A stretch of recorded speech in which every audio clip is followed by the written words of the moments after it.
how to fix GeForce Experience code 0x0003. This is a step-by-step guide so you will be able to follow easily. Now, this can go ahead and mean that you haven't installed GeForce Experience properly on your device, and we want to go ahead and fix that. First things first, we want to completely uninstall GeForce Experience.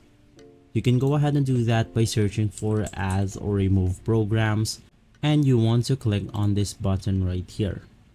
Right after, go ahead and search for GeForce Experience, and you can just go ahead and click on it and click on Uninstall.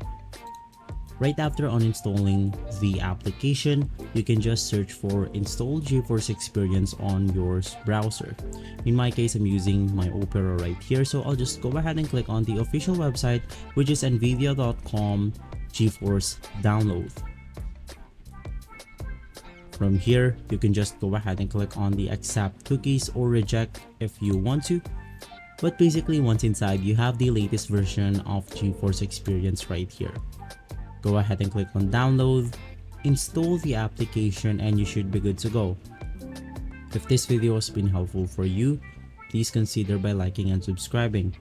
I'll see you again next time. Thank you.